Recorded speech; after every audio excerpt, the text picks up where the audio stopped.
El resplandeciente sol de mayo iluminaba los relucientes capós de los coches deportivos en el concesionario Elite Motors en pleno centro de Valladolid. Nicolás y Gabriel Montalbán, de 16 y 17 años respectivamente, caminaban entre los vehículos de lujo con la reverencia de quien visita un museo. Gabriel pasaba delicadamente la mano sobre el contorno de un flamante deportivo italiano. «Imagínate llegar al instituto con esto», susurró Nicolás con los ojos brillantes de emoción. Gabriel sonrió, sacando discretamente su móvil para hacer algunas fotos. Durante 2 años había estado ahorrando del trabajo que realizaba los fines de semana en una cafetería del centro. Su padre, Héctor Montalbán, cumplía 50 años en 3 meses, y Gabriel había soñado con sorprenderle con algo especial, aunque fuera solo un modelo a escala de su coche favorito. Quería conocer todos los detalles antes de hacer su elección. La fascinación de los hermanos se vio interrumpida por el sonido de unos pasos firmes sobre el suelo de mármol. Fermín Ordóñez, vestido con un impecable traje azul marino, los observaba con una mezcla de desdén y sospecha. «¿Puedo ayudaros en algo?», preguntó con un tono que sugería exactamente lo contrario. «Solo estamos mirando», respondió Gabriel educadamente. «Son coches increíbles». Fermín entrecerró los ojos, examinando la ropa casual de los chicos y sus zapatillas deportivas desgastadas. «Este no es un lugar para solo mirar», replicó secamente. «Estos vehículos cuestan más que lo que vuestros padres ganarán en una década. No estamos aquí para entretener a adolescentes».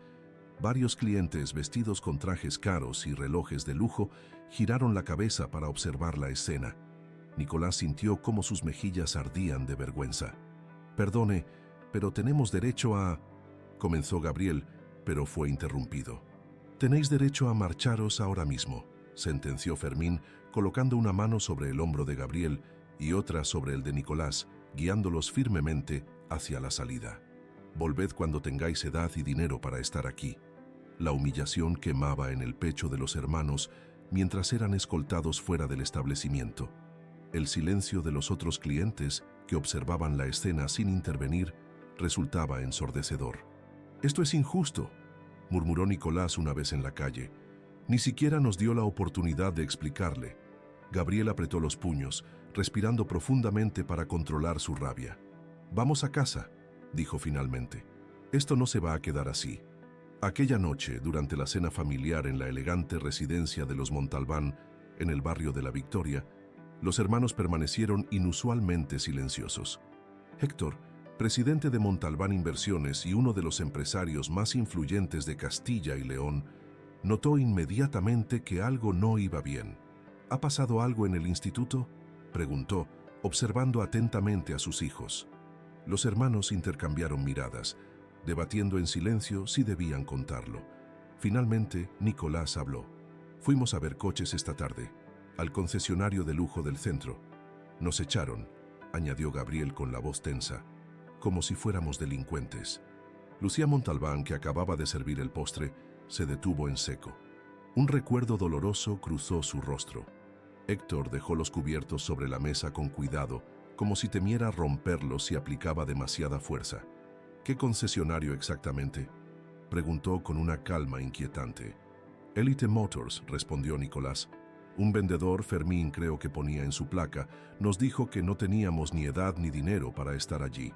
Un silencio tenso se instaló en el comedor. Lucía y Héctor intercambiaron una mirada cargada de significado. «¿Conoces ese sitio, papá?», preguntó Gabriel, intrigado por la reacción de sus padres. Héctor asintió lentamente. «Lo conozco», respondió con un tono medido. «Y conozco a su gerente, Raúl Sandoval. Fuimos compañeros en la universidad». Lo que los chicos no podían imaginar era que al día siguiente, a las 10 en punto de la mañana, una limusina negra se detendría frente al concesionario Elite Motors.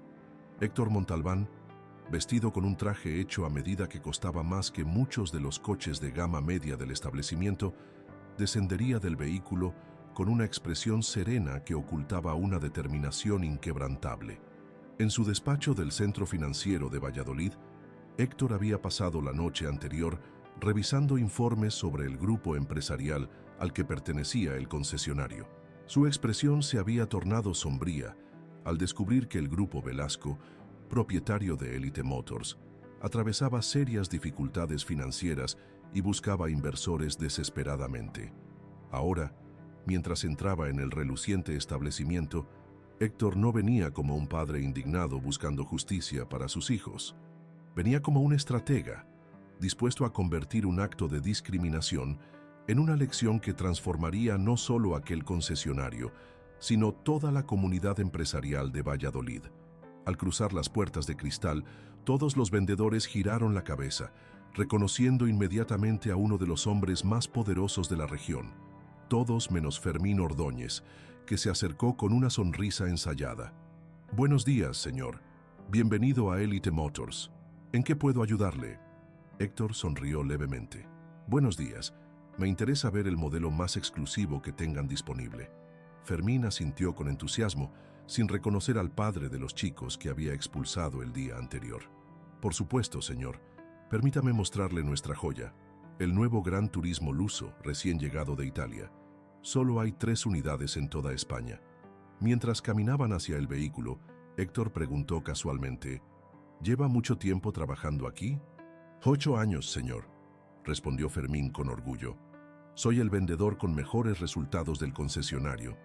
Héctor asintió, observando detenidamente cada detalle del establecimiento, cada interacción entre el personal. Su mirada se detuvo en una fotografía enmarcada que mostraba al equipo del concesionario, donde reconoció a su antiguo compañero universitario, Raúl Sandoval. «Impresionante vehículo», comentó cuando llegaron al deportivo. «Mis hijos estarían fascinados. De hecho, creo que estuvieron aquí ayer». El rostro de Fermín palideció visiblemente al hacer la conexión. Su manzana de Adán subió y bajó mientras tragaba saliva con dificultad. «Señor Montalbán, yo no sabía que eran sus hijos», balbuceó. «Comprenda que tenemos protocolos para discriminar según la apariencia», completó Héctor con una sonrisa gélida. «Entiendo perfectamente. Ahora, ¿podría avisarle a Raúl Sandoval que Héctor Montalbán desea verlo? Somos viejos amigos de la universidad». El mundo de Fermín Ordóñez comenzaba a desmoronarse, mientras en las oficinas de Montalbán Inversiones, Lucía recibía una llamada de Gabriel que cambiaría el rumbo de los acontecimientos de maneras que ninguno podía prever. La tarde anterior, cuando los chicos habían sido expulsados del concesionario, alguien más estaba presente. Alguien que, con su móvil, había grabado todo el incidente. Y ese vídeo estaba a punto de convertirse en el catalizador de una transformación que sacudiría los cimientos de la sociedad vallisoletana. En aquel momento, nadie podía imaginar que lo que comenzó como un acto de discriminación se convertiría en una odisea de 6 meses, que pondría a prueba los valores de toda una comunidad y redefiniría el significado del verdadero poder. El despacho de Raúl Sandoval era una mezcla perfecta de ostentación y mal gusto. Muebles caros dispuestos sin criterio estético y diplomas enmarcados en dorado colgaban de las paredes, compitiendo con fotos donde aparecía junto a diversas celebridades locales. «Héctor Montalbán», exclamó Raúl al entrar en la oficina, extendiendo los brazos como si recibiera a un viejo amigo. «¿Cuánto tiempo? La última vez fue en aquella cena de antiguos alumnos, ¿verdad? 5 años ya». Héctor estrechó su mano con firmeza profesional, sin corresponder al falso entusiasmo. 7 años, Raúl, y me temo que esta no es una visita de cortesía». El gerente del concesionario palideció ligeramente, pero mantuvo su sonrisa mientras indicaba a Héctor que tomara asiento frente a su escritorio. Fermín Ordóñez permanecía de pie junto a la puerta, visiblemente incómodo. «¿Puedo ofrecerte algo? ¿Un café, quizás un whisky?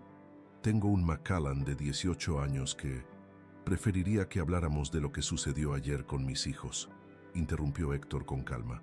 «Fueron tratados como intrusos y expulsados de tu establecimiento». Raúl lanzó una mirada fulminante a Fermín. «¿Tus hijos? No tenía idea. Fermín, ¿qué explicación tienes para esto?». El vendedor se aclaró la garganta nerviosamente. «Señor, yo no sabía quiénes eran. Parecían simplemente 2 adolescentes curioseando, y nuestra política con menores sin acompañante. ¿Tu política es humillarlos públicamente?, preguntó Héctor manteniendo un tono controlado que resultaba más intimidante que cualquier grito. ¿Sabes lo que más me preocupa, Raúl? No es que mis hijos fueran maltratados, es que cualquier joven que entre por esa puerta reciba el mismo trato discriminatorio. Raúl se pasó una mano por el pelo canoso, visiblemente nervioso. Héctor, te aseguro que tomaré medidas.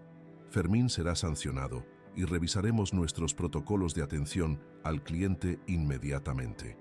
Eso no será suficiente, respondió Héctor. Un silencio tenso se instaló en la oficina.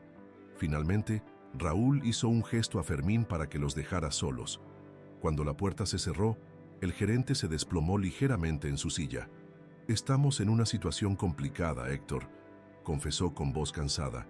«El Grupo Velasco está a punto de vendernos o cerrarnos. Las ventas han caído un 60% en el último trimestre. No puedo permitirme despedir a Fermín. Es el único que todavía consigue cerrar operaciones». Héctor observó detenidamente a su antiguo compañero. Habían compartido clases, fiestas y sueños de futuro. Ahora, sus caminos no podían ser más diferentes. «El problema no es solo Fermín», dijo finalmente. «Es toda la cultura que habéis creado aquí». Mientras tanto, en la residencia de los Montalbán, Gabriel revelaba a su madre la verdadera razón de su visita al concesionario. Quería comprarle a papá un modelo a escala de su coche favorito para su cumpleaños. Explicó, mostrándole a Lucía una libreta donde había anotado meticulosamente sus ahorros durante 2 años. «Pensé que si veía los coches de cerca, podría elegir mejor». Lucía abrazó a su hijo profundamente conmovida. «Eres un chico maravilloso, Gabriel. Tu padre estará muy orgulloso». Lo que Gabriel no sabía era que su madre guardaba un secreto relacionado con ese mismo concesionario, un recuerdo doloroso que había enterrado 15 años atrás. Al otro lado de la ciudad, Nicolás recibía un mensaje de un compañero de instituto. «¿Has visto esto? Es viral». Al abrir el enlace, descubrió con asombro un vídeo donde se veía claramente cómo él y su hermano eran expulsados del concesionario. La grabación, hecha por otro cliente, había acumulado ya miles de visualizaciones y comentarios indignados. «Gabriel», gritó Nicolás corriendo escaleras abajo, «tienes que ver esto». En el despacho de Raúl, la conversación tomaba un giro inesperado. Héctor sacó su tablet y mostró a su antiguo compañero el vídeo viral. «Esto es solo el principio, Raúl. La reputación de Elite Motors está en juego y con ella, tu futuro profesional». El gerente se pasó una mano por el rostro, abrumado. «¿Qué quieres, Héctor? ¿Venganza? ¿Dinero? Sabes que apenas nos mantenemos a flote». Héctor negó con la cabeza. «Quiero una transformación. No vengo a hundir tu negocio, sino a ofrecerte una oportunidad de redención». En ese momento, sonó el teléfono de Héctor. Era Lucía, su voz temblorosa al otro lado de la línea. «Héctor, hay algo que debo contarte sobre ese concesionario, algo que ocurrió hace 15 años, antes de que nos casáramos». La revelación de Lucía añadiría una dimensión completamente nueva al conflicto, una herida personal que nunca había cicatrizado del todo. Mientras tanto, en su modesto piso del barrio de La Rondilla, Fermín Ordóñez se enfrentaba a la mirada decepcionada de su hijo Adrián, un brillante estudiante de bachillerato. «Papá, ¿cómo pudiste tratar así a esos chicos?», preguntó el adolescente, mostrándole el vídeo en su móvil. «Todo el instituto está hablando de esto». Fermín se dejó caer en el sofá, abatido. El miedo a perder su trabajo y no poder pagar la matrícula universitaria de su hijo le atenazaba el pecho. «No sabes la presión bajo la que trabajamos», se defendió débilmente. «Nos exigen resultados y los jóvenes sin capacidad de compra solo nos hacen perder tiempo». Adrián le miró con una mezcla de tristeza y decepción. «¿Sabes quién es Héctor Montalbán? Es el empresario que financia el programa de becas al que estoy aplicando. El hombre cuya fundación podría permitirme estudiar en el extranjero». El rostro de Fermín se descompuso al comprender las ramificaciones de sus acciones.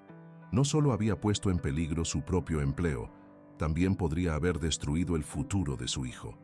En las oficinas de Montalbán Inversiones, Héctor escuchaba atentamente la revelación de Lucía por teléfono, su rostro endureciéndose con cada palabra. Cuando colgó, miró a Raúl con una determinación renovada. «Tenemos mucho trabajo por hacer», dijo simplemente. Lo que había comenzado como una simple visita de reproche se transformaba ahora en el primer paso de un plan mucho más ambicioso. Usar el poder no para destruir, sino para transformar. Un plan que en los próximos 6 meses cambiaría no solo aquel concesionario, sino toda la comunidad empresarial de Valladolid. Y mientras el sol comenzaba a ponerse sobre la ciudad castellana, los hermanos Montalbán no podían imaginar cómo su humillante experiencia se convertiría en el catalizador de un movimiento que transformaría para siempre sus vidas y las de muchos otros. «La discriminación tiene un precio», tituló el Diario de Valladolid en su portada digital. El vídeo de los hermanos Montalbán siendo expulsados del concesionario había alcanzado ya 1 millón de visualizaciones en solo 3 días. Los comentarios en redes sociales exigían el boicot a Elite Motors, y decenas de personas se habían concentrado frente al establecimiento con carteles que rezaban «No al elitismo» y «El respeto no se compra». Héctor observaba la situación con sentimientos encontrados desde la ventana de su despacho en la planta 15 del edificio más alto de la ciudad. Por un lado, la indignación pública servía a sus propósitos. Por otro, sabía que la presión podría llevar al cierre del concesionario y a que decenas de empleados perdieran sus trabajos. Su secretaria interrumpió sus reflexiones. «Señor Montalbán, Raúl Sandoval está aquí para la reunión». Héctor asintió y se giró para recibir a su antiguo compañero universitario. El gerente de Elite Motors había envejecido 10 años en 3 días. «Gracias por recibirme, Héctor», dijo Raúl desplomándose en la silla frente al escritorio. «La situación es insostenible.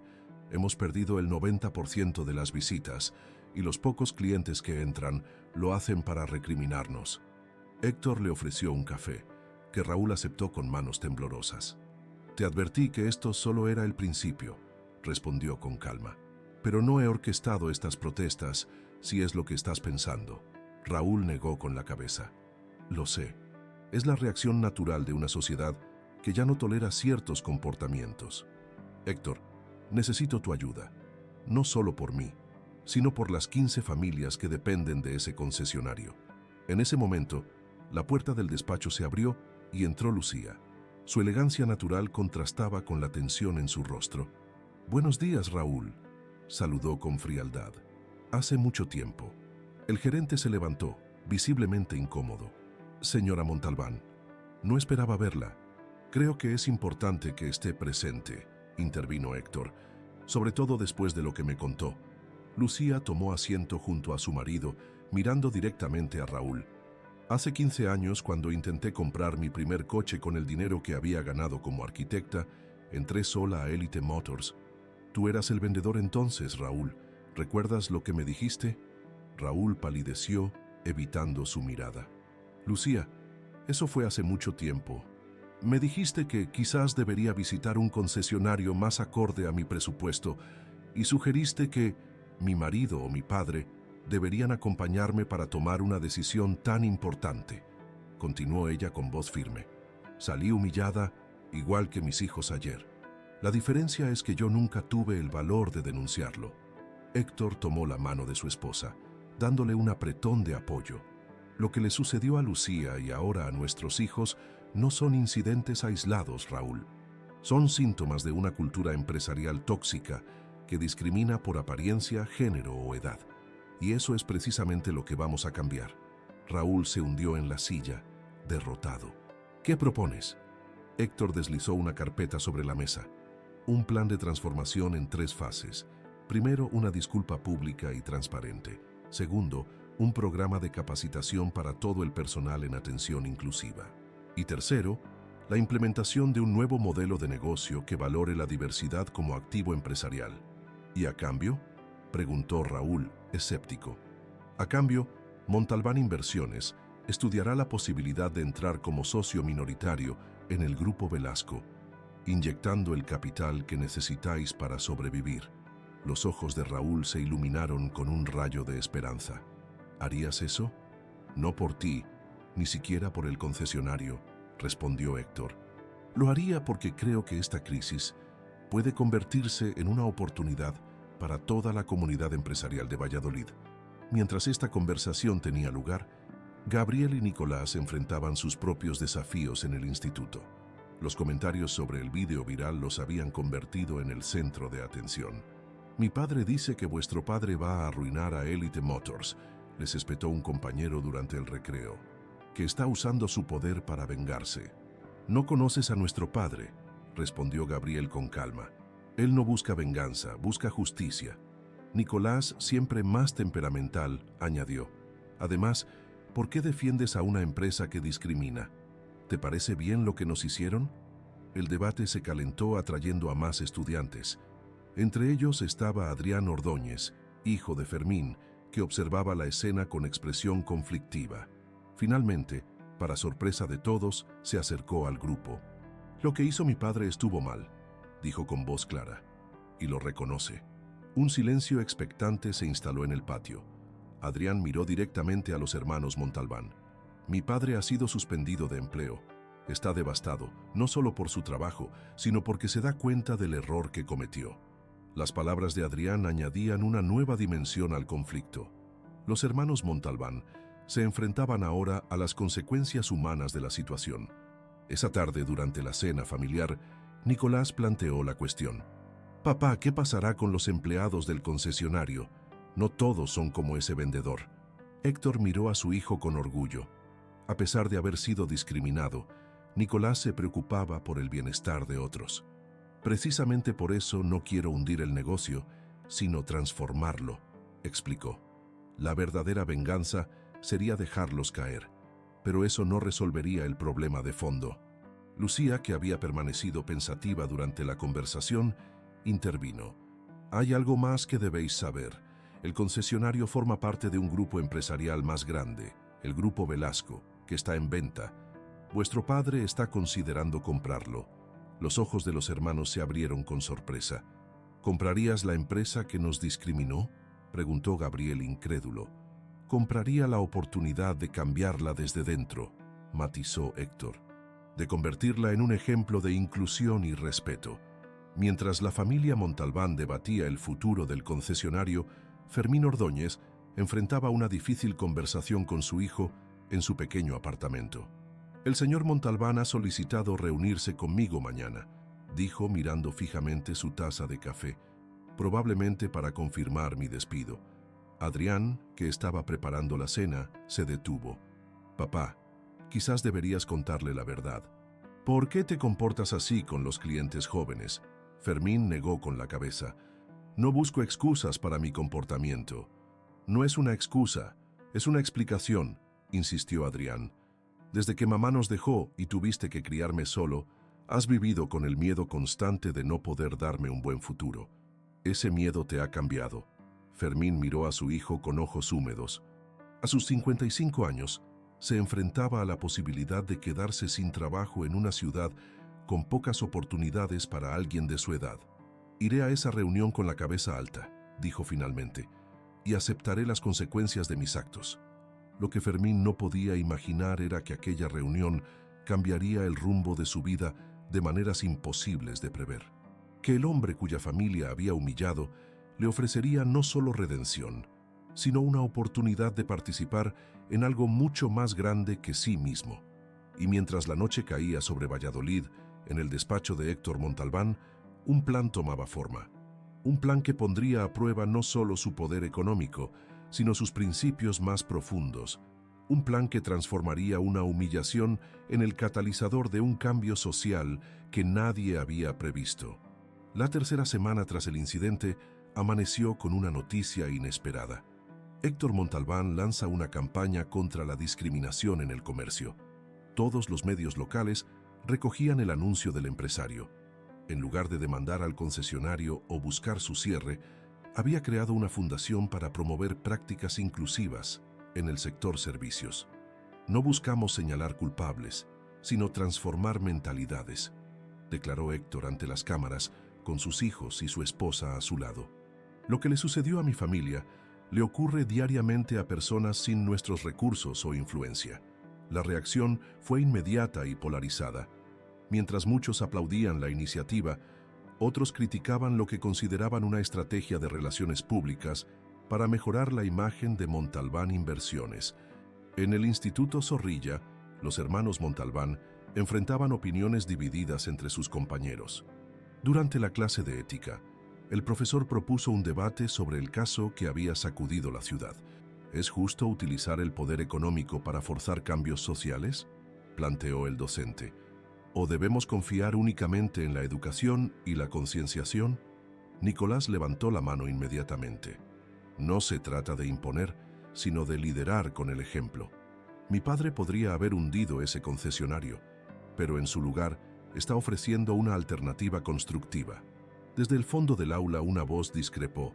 Es fácil ser magnánimo cuando tienes millones. Para el resto la justicia no llega tan rápido. Era Adrián Ordóñez, cuya intervención sorprendió a todos por su contundencia.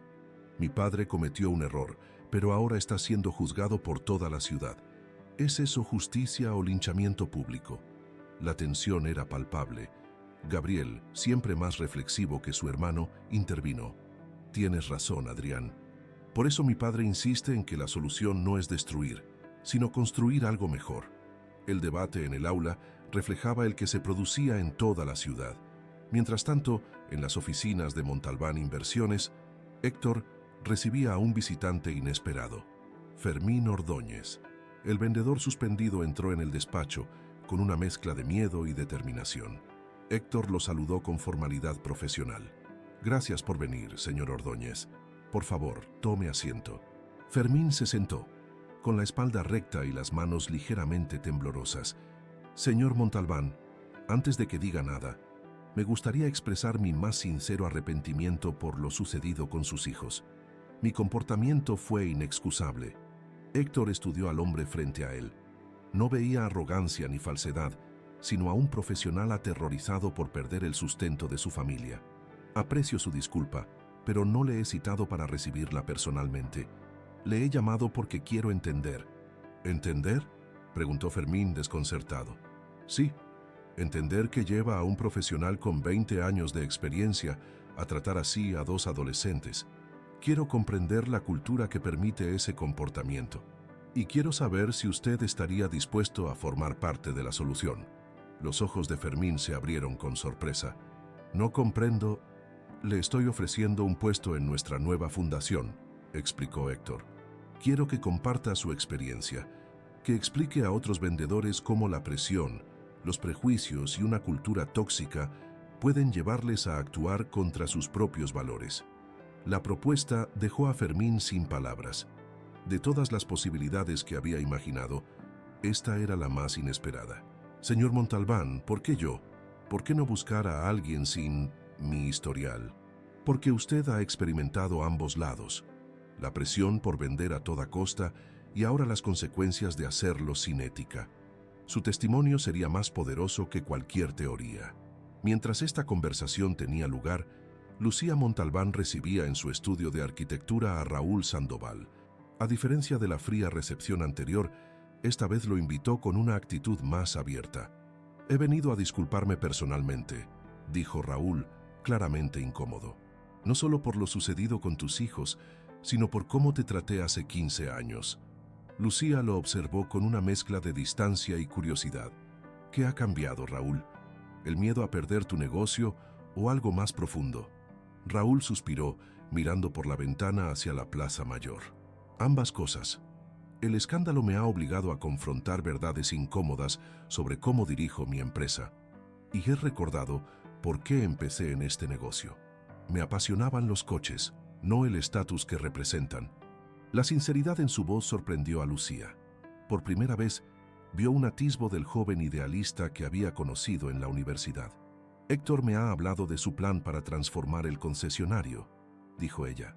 Es ambicioso y necesario, añadió Raúl. Pero necesitaré tu ayuda también. ¿Mi ayuda?, preguntó Lucía, genuinamente sorprendida. Eres arquitecta. Quiero rediseñar completamente el espacio del concesionario para hacerlo más acogedor, menos intimidante. Un lugar donde cualquiera, independientemente de su edad o apariencia, se sienta bienvenido. La propuesta intrigó a Lucía. Como arquitecta especializada en espacios comerciales, sabía el poder que el diseño tenía para influir en las dinámicas sociales. Mientras tanto, en su habitación, Gabriel trabajaba en un proyecto que había comenzado como una simple tarea escolar, pero que estaba evolucionando en algo mucho más ambicioso. Inspirado por lo sucedido, estaba desarrollando una aplicación que permitiría a los consumidores evaluar establecimientos según su trato inclusivo. Nicolás entró sin llamar, como era su costumbre. ¿Sigues con esa app? Pareces obsesionado. Gabriel ni siquiera levantó la vista de su ordenador. No es solo una app, Nico. Es una herramienta para cambiar comportamientos. Imagina que antes de entrar a cualquier tienda, pudieras saber cómo tratan a gente como nosotros. Nicolás se sentó en la cama observando a su hermano con una mezcla de admiración y preocupación. ¿Y si esto se convierte en algo más grande de lo que podemos manejar? Ya has visto cómo ha reaccionado la ciudad. Gabriel finalmente miró a su hermano. Eso es exactamente lo que quiero. Que sea más grande que nosotros, que lo que nos pasó sirva para algo. Su conversación fue interrumpida por un mensaje en el móvil de Gabriel. Era de Adrián Ordóñez. ¿Podemos hablar? Mi padre acaba de volver de reunirse con el tuyo y está diferente. Creo que deberías saber lo que está pasando. Los hermanos intercambiaron miradas intrigadas. ¿Qué habría sucedido en aquella reunión? En su despacho, Héctor miraba por la ventana hacia la ciudad que había sido su hogar durante toda su vida. Valladolid, con su mezcla de tradición e industria, conservadurismo y deseo de progreso. Una ciudad que ahora se encontraba en el centro de un debate sobre discriminación, privilegio y responsabilidad social. Su secretaria interrumpió sus pensamientos. Señor Montalbán, el representante del Grupo Velasco está aquí para la reunión. Héctor asintió. La negociación que estaba a punto de comenzar determinaría no solo el futuro del concesionario, sino el éxito de su ambicioso plan. Un plan que había comenzado como una reacción a la humillación de sus hijos, pero que ahora se había convertido en algo mucho más significativo, una oportunidad para redefinir las reglas del juego empresarial en su ciudad. Y mientras se preparaba para recibir al ejecutivo del Grupo Velasco, Héctor pensaba en la inesperada alianza que comenzaba a formarse entre su familia y personas que, apenas unas semanas antes, hubiera considerado adversarios. Una alianza que demostraba que el verdadero poder no residía en la capacidad de destruir, sino en la voluntad de transformar. La noticia corrió como la pólvora por los círculos empresariales de Valladolid. Montalbán Inversiones había alcanzado un acuerdo preliminar con el Grupo Velasco. Los términos exactos no se habían hecho públicos, pero los rumores sugerían que Héctor Montalbán había negociado una condición sin precedentes. El concesionario Elite Motors se convertiría en un proyecto piloto de prácticas empresariales inclusivas bajo la supervisión de su recién creada fundación. En el instituto, la tensión entre los hermanos Montalbán y Adrián Ordóñez había dado paso a una cautelosa camaradería. Durante el descanso, los tres se reunieron en un rincón apartado del patio. Mi padre ha aceptado el puesto en la fundación, explicó Adrián, todavía procesando la noticia. Dice que es la oportunidad de su vida, aunque la mitad de sus antiguos colegas lo consideran un traidor. Gabriel asintió comprensivamente. El cambio nunca es fácil. Mi padre siempre dice que las peores resistencias vienen de quienes más necesitan evolucionar. ¿Y tú cómo te sientes?, preguntó Nicolás con franqueza. Tu padre trabajará para el nuestro después de todo lo que ha pasado. Adrián se encogió de hombros, pero su expresión revelaba una mezcla compleja de emociones. Honestamente, estoy orgulloso. No cualquiera reconoce sus errores y trabaja para enmendarlos. Y ahora podrá usar su experiencia para algo positivo. La conversación fue interrumpida por la llegada de otros compañeros, que traían noticias sobre una asamblea estudiantil convocada para discutir el caso que había sacudido la ciudad. El instituto entero estaba dividido. Mientras algunos apoyaban la iniciativa de Héctor Montalbán, otros la consideraban una muestra de poder desproporcionado. Deberías hablar, Gabriel, sugirió una compañera, explicar lo que realmente pasó y lo que tu padre intenta conseguir. Gabriel, normalmente reservado, se removió incómodo ante la idea de hablar en público. No sé si es buena idea. Ya hay demasiada atención sobre nosotros. Precisamente por eso, intervino Adrián inesperadamente. Si no cuentas tu versión, otros la contarán por ti. Y yo puedo contar la mía también. La idea de Adrián y Gabriel, los hijos del discriminador y el discriminado, presentando una visión unificada ante sus compañeros, resultaba poderosa. Nicolás sonrió reconociendo la oportunidad.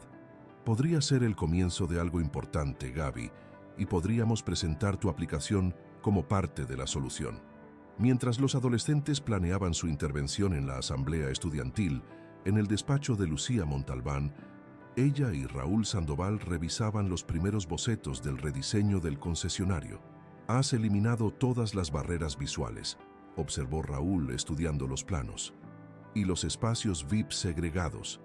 Lucía asintió, señalando diversos elementos del diseño. El objetivo es crear un ambiente donde el respeto sea el nuevo lujo, donde cualquier persona se sienta valorada independientemente de su apariencia o capacidad de compra. Raúl pasó una mano por su cabello canoso, visiblemente impresionado. Es revolucionario para nuestro sector.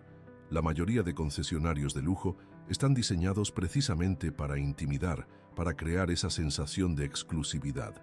«¿Qué es exactamente lo que queremos cambiar?», respondió Lucía con firmeza. «La exclusividad puede coexistir con el respeto. El lujo no tiene por qué estar reñido con la accesibilidad». Su conversación fue interrumpida por la llegada de Héctor, que venía acompañado por Fermín Ordóñez. El encuentro entre el ex vendedor y el gerente era inevitable, pero no por ello menos incómodo. «Fermín», saludó Raúl con evidente tensión. «No esperaba verte hoy». «El señor Ordóñez formará parte integral del proceso de transformación», explicó Héctor con naturalidad. «Su perspectiva como vendedor experimentado es invaluable». Fermín, visiblemente nervioso pero determinado, asintió. «Si me permiten, me gustaría compartir algunas observaciones sobre cómo el diseño actual del concesionario refuerza ciertos comportamientos en el personal de ventas». La reunión que siguió fue tensa, pero productiva. Fermín, liberado de la presión por vender a toda costa, ofrecía perspectivas sorprendentemente lúcidas sobre la cultura tóxica que se había desarrollado en el concesionario. «Nos entrenan para juzgar a los clientes en los primeros 5 segundos», explicó, «para decidir si merecen nuestra atención completa o si son simple tráfico sin valor». Lucía tomaba notas detalladas, incorporando estas observaciones en su rediseño. No se trataba solo de cambiar la estética, sino de transformar la experiencia completa. Mientras tanto, en la sala de juntas del Grupo Velasco, los accionistas debatían acaloradamente la propuesta de Montalbán Inversiones. El director financiero presentaba proyecciones que mostraban cómo el escándalo había acelerado la caída del valor de sus acciones. «La oferta de Montalbán es nuestra mejor opción», concluyó. «No solo inyecta el capital que necesitamos, sino que ofrece una salida digna a la crisis reputacional». Un accionista veterano se opuso vehementemente. «¿Y dejar que convierta uno de nuestros concesionarios más emblemáticos en un experimento social? Es inaceptable». El debate continuó durante horas, reflejando la división que el caso había provocado en toda la ciudad. Finalmente, ante la realidad financiera innegable y la creciente presión pública, la mayoría votó a favor de aceptar la propuesta. Esa noche, durante la cena familiar, Héctor compartió las noticias con sus hijos.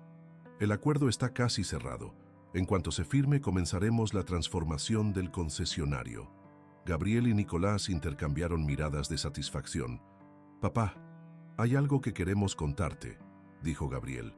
«Mañana habrá una asamblea en el instituto para discutir todo este asunto. Adrián Ordóñez y yo hemos decidido hablar juntos».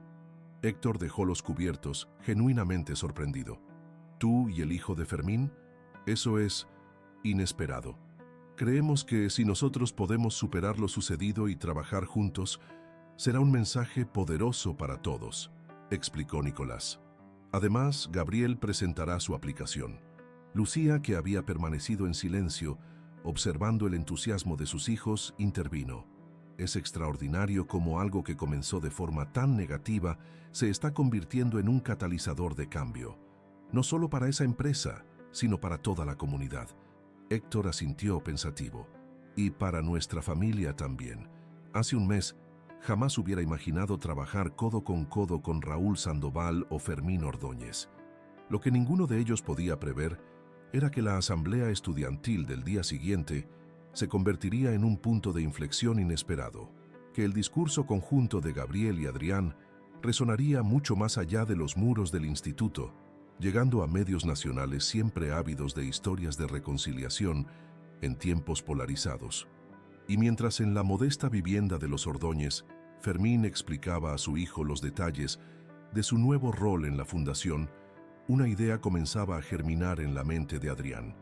Una idea que complementaría perfectamente la aplicación de Gabriel y que presentaría al día siguiente, sorprendiendo a todos.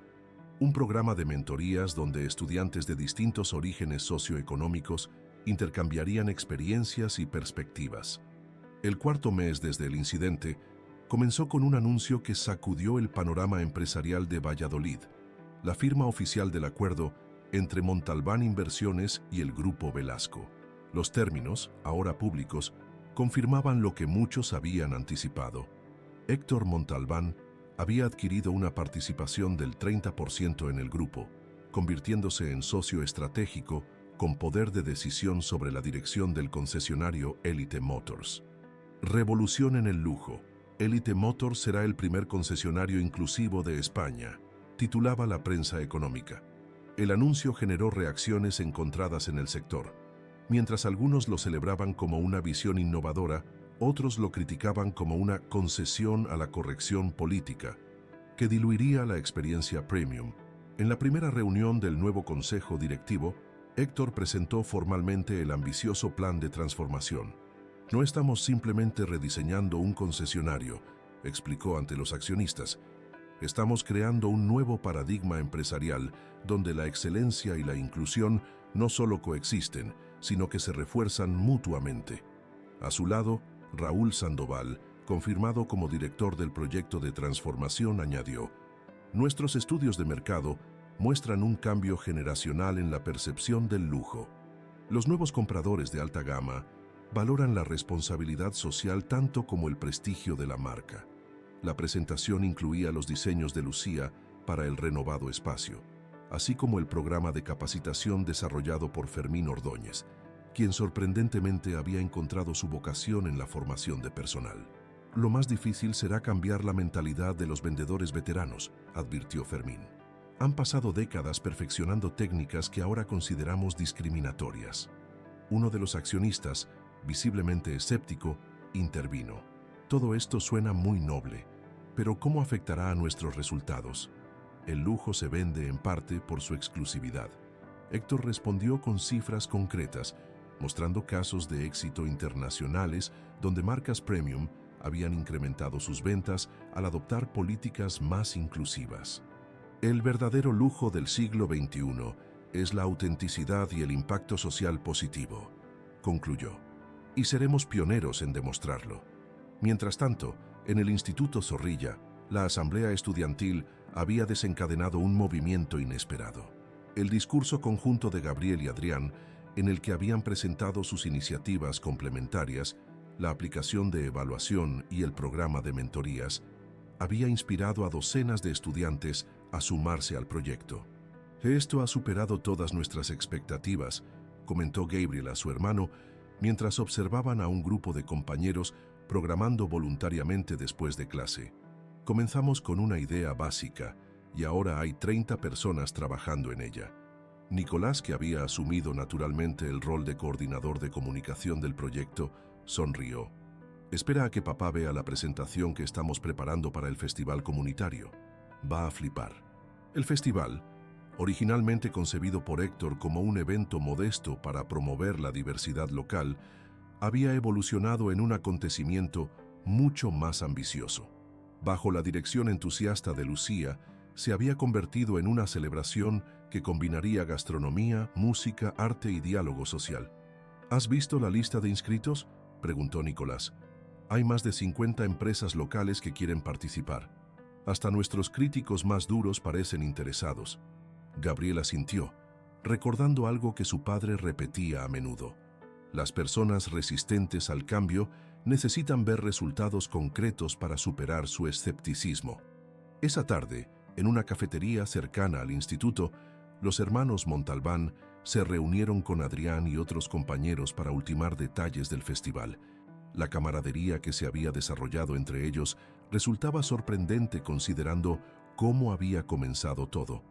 «Mi padre me contó algo interesante», comentó Adrián mientras revisaban el programa del evento. «Parece que varias concesionarias de Madrid y Barcelona han contactado con la fundación, interesadas en implementar programas similares». «¿En serio?», preguntó Gabriel genuinamente sorprendido. No esperaba que se extendiera tan rápido. Aparentemente, han visto que la publicidad negativa inicial se ha transformado en una ola de apoyo, explicó Adrián, y quieren anticiparse a posibles crisis similares en sus establecimientos. Nicolás sonrió con cierta ironía. O sea, que les preocupa más su imagen que cambiar realmente. Al principio quizás, concedió Adrián, pero mi padre dice que una vez que comienzan a implementar los cambios, muchos descubren beneficios que no habían previsto. Empleados más satisfechos, mejor ambiente laboral, clientes más fieles. La conversación fue interrumpida por la llegada de un mensaje al móvil de Gabriel. Era de un periodista del principal diario nacional, solicitando una entrevista con los creadores de la aplicación que estaba revolucionando el comercio vallisoletano. «Esto se está volviendo demasiado grande», murmuró Gabriel visiblemente incómodo con la atención. «Yo solo quería comprarle un modelo a escala a papá por su cumpleaños». Sus amigos rieron, pero Adrián con su habitual perspicacia añadió: «Quizás ese era el plan inicial, pero ahora estás liderando algo mucho más importante. A veces la vida te lleva por caminos que nunca imaginaste». Mientras tanto, en el concesionario, las obras de remodelación avanzaban a buen ritmo. Lucía supervisaba personalmente cada detalle, trabajando codo con un equipo de arquitectos y diseñadores que compartían su visión. Raúl Sandoval, que inicialmente había visto el proyecto como una imposición necesaria para la supervivencia del negocio, comenzaba a mostrar un entusiasmo genuino. «Nunca pensé que diría esto», comentó a Lucía mientras recorrían el espacio en obras, «pero estoy deseando ver la cara de los clientes cuando reabra el concesionario. Será como nada que hayan visto antes». Lucía asintió, satisfecha de ver cómo alguien que había sido parte del problema se convertía en un defensor del cambio. «Lo más importante es que todo el personal se sienta parte de esta transformación», respondió. «No solo estamos cambiando paredes y mobiliario, estamos cambiando una cultura». En su oficina temporal, Fermín Ordóñez trabajaba incansablemente en el nuevo manual de atención al cliente, basándose tanto en investigaciones de mercado como en su propia experiencia. El hombre que había expulsado a 2 adolescentes del concesionario se había convertido en el arquitecto de un nuevo enfoque en la venta de lujo. «Señor Ordóñez», interrumpió una joven asistente, «el señor Montalbán solicita que se reúna con él en 1 hora. Dice que hay alguien que quiere conocerle». Fermín asintió, preguntándose quién podría ser. En las últimas semanas había conocido a más personas influyentes que en toda su carrera anterior. Su vida había dado un giro tan inesperado que a veces le costaba asimilarlo. Lo que no podía imaginar era que la persona que quería conocerle era el CEO de una importante empresa tecnológica interesada en la aplicación de Gabriel y en el programa de capacitación que él estaba desarrollando. Una empresa que veía en esta iniciativa local el potencial para un proyecto de alcance nacional. Y mientras se dirigía a la reunión, en el centro de Valladolid comenzaban a instalarse los primeros puestos para el festival comunitario que se celebraría ese fin de semana. Un evento que simbolizaría el extraordinario viaje de una familia y una comunidad, desde la discriminación hacia la transformación social. El festival comunitario había superado todas las expectativas. La Plaza Mayor de Valladolid bullía de actividad bajo un sol radiante que parecía celebrar también el espíritu del evento. Puestos de gastronomía local, exposiciones artísticas y escenarios con música en directo creaban un ambiente festivo, pero con un propósito que iba mucho más allá del entretenimiento. Héctor Montalbán observaba la escena desde el balcón del ayuntamiento, donde acababa de participar en un panel sobre responsabilidad empresarial junto a otros líderes locales. A su lado, el alcalde no ocultaba su satisfacción. Cuando me propusiste esta idea, Héctor, confieso que tenía mis dudas, admitió el político. Valladolid no es conocida precisamente por abrazar el cambio con entusiasmo.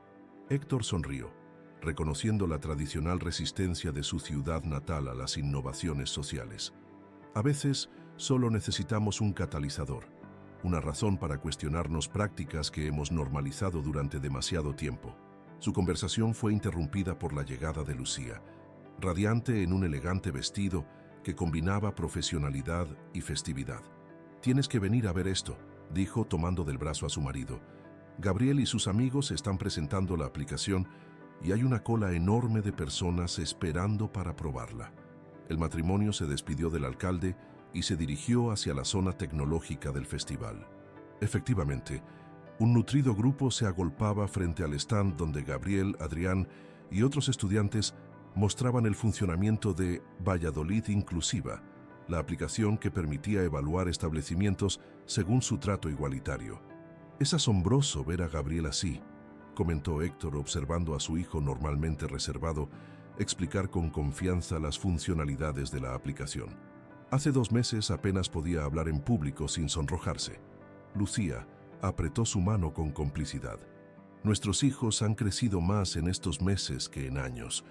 Han descubierto su propio poder para cambiar las cosas». Mientras se acercaban, pudieron ver que entre el público se encontraban periodistas de medios nacionales y representantes de asociaciones empresariales de otras ciudades. Lo que había comenzado como un proyecto escolar se había convertido en un modelo que otros querían replicar. Cada establecimiento recibe una valoración basada en 5 criterios, explicaba Gabriel con soltura.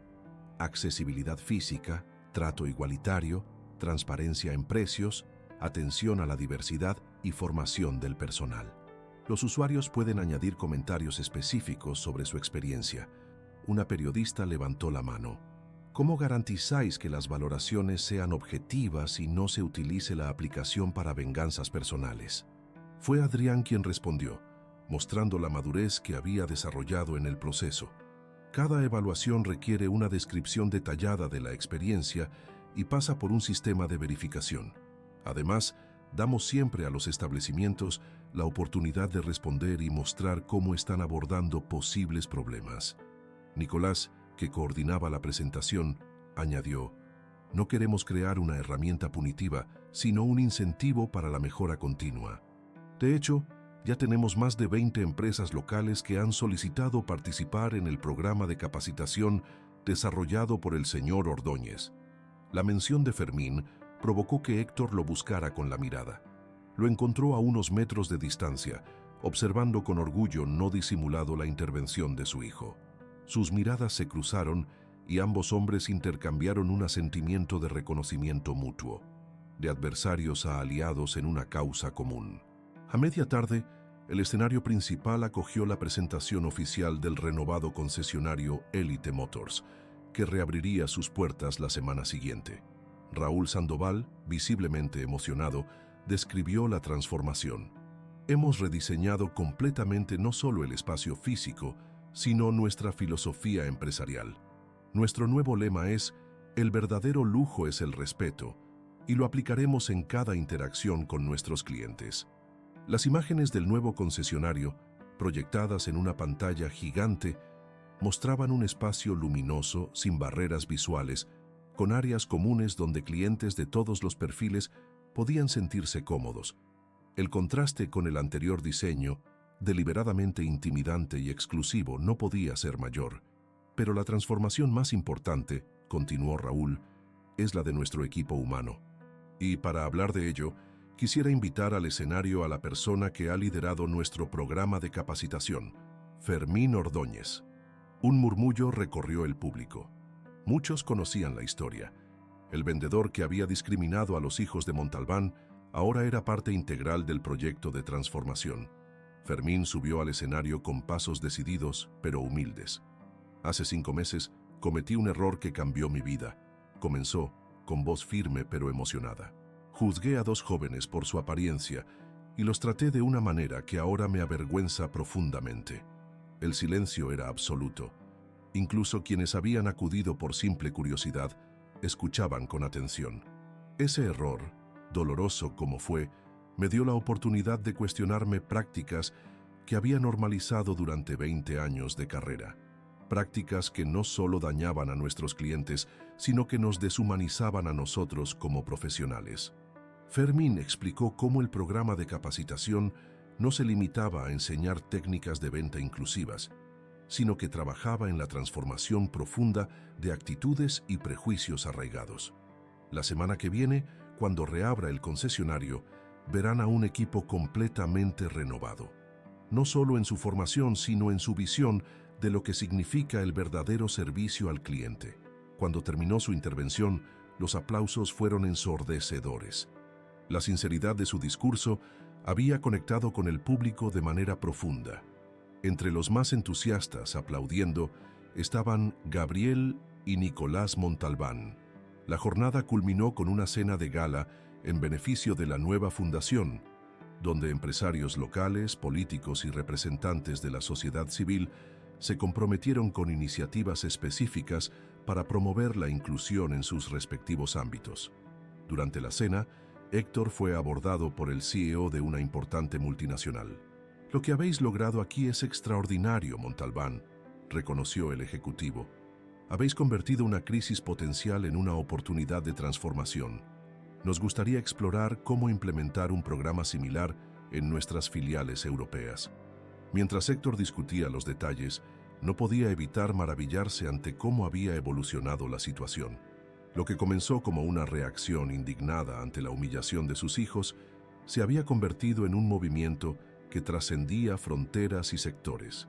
Esa noche, cuando la familia Montalbán regresó a su hogar, compartieron un momento de reflexión en la intimidad de su salón. «¿Imaginabais que todo llegaría tan lejos?», preguntó Lucía, descalzándose con un suspiro de alivio después del largo día. Nicolás sonrió, dejándose caer en el sofá. «Yo solo quería que ese vendedor se disculpara, que ahora resulta que está dando conferencias sobre inclusión. La vida da giros inesperados», filosofó Héctor. «A veces, el mayor poder no está en lo que puedes destruir, sino en lo que decides construir». Gabriel, que había permanecido pensativo, añadió: «Lo que más me sorprende es cómo personas que parecían irreconciliables ahora trabajan juntas por un objetivo común. Adrián y yo nunca hubiéramos sido amigos de no ser por todo esto». Lucía abrazó a su hijo con orgullo. Ese es quizás el logro más valioso: demostrar que el diálogo y la colaboración pueden surgir incluso de los conflictos más dolorosos. Mientras la familia continuaba compartiendo impresiones sobre la jornada, en el otro extremo de la ciudad, Fermín Ordóñez y su hijo Adrián mantenían una conversación similar. «Estoy orgulloso de ti, papá», dijo Adrián, con una sinceridad que conmovió a Fermín.